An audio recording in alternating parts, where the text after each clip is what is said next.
God exists. His message is one. I began to understand His book is one. And His nation is one. And His faith is one. And His Messiah is one. We believe in one God.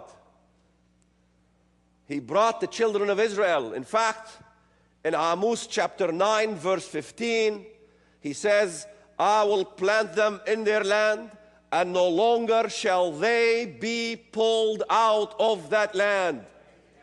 How is it possible that we failed 6-day war, the war of Yom Kippur, 1948, and all the terrorist activity that we did, we could not destroy that little nation called Israel?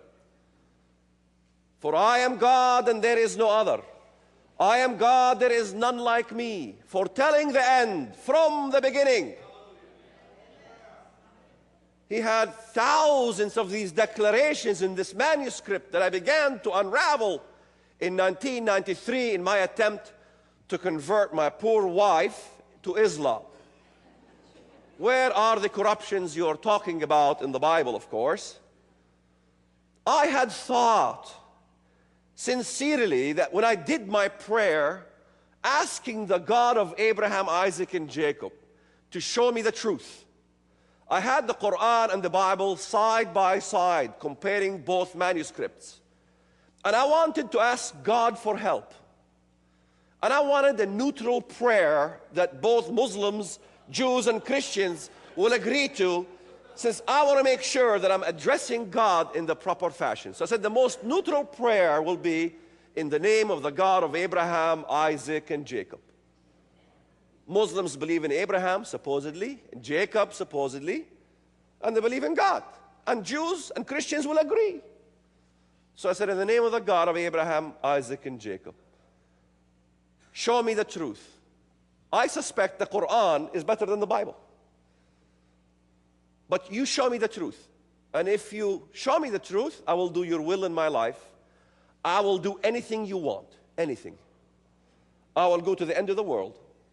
You just show me your truth. You know what happens when you pray in the name of the God of Abraham, Isaac, and Jacob?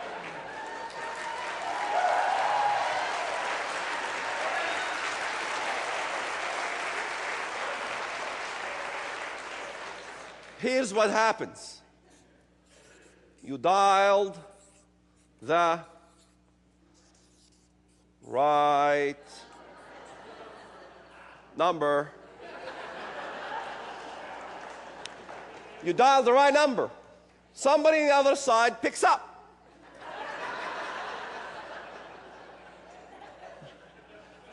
I've been calling you all this time. How come you never answered? Well, you've been dialing the wrong number.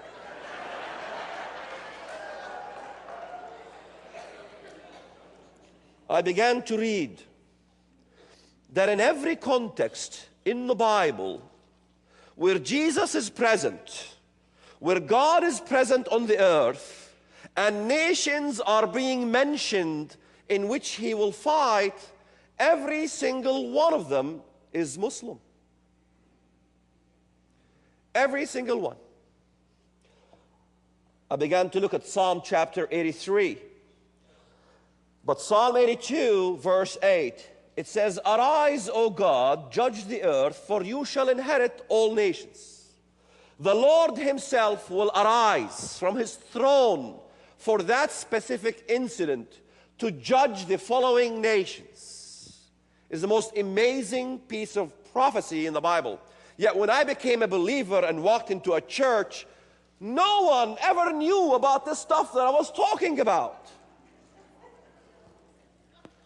We were studying the book of Acts every single month and never got to these things that's in the Bible regarding these prophetic things. God will arise to judge the nations, and then He mentions them one by one. They have said, Come and let us cut them off from becoming a nation, that the name of Israel be remembered no more. For they form a confederacy against you, the tents of Edom and the Ishmaelites. Who are these people? Muslim. And I began to read, Assyria came to their aid, do to them as he did to Zeb and Zalmunna. Who is Zeb and Zalmunna? Zebah and Zalmunna, verse 11. I hope you brought your Bibles with you.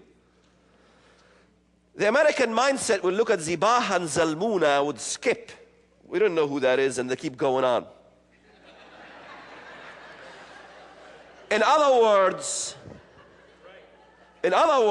what will happen to these people is exactly what happened to Zebah and Zalmunna. And what happened to Zebah and Zalmunna? It's in the book of Judges, chapter 8. I believe verse 26. With the story of Gideon. You've heard of the story of Gideon? Now, who is Gideon? How much of the Bible is prophetic? All of it. All of it. Come on, Walid. All the Bible is prophetic? Yes. Okay, I can give you a verse that is not prophetic. Let's see. Blessed are you when they persecute you. Jesus giving a sermon. How is that prophetic? Sure is. Because he was leaving and the sheep are going to become shish kebabs. So he told them, blessed are you when they persecute you. He's leaving. What's going to happen to the believers down there? They're going to get persecuted. That was very prophetic.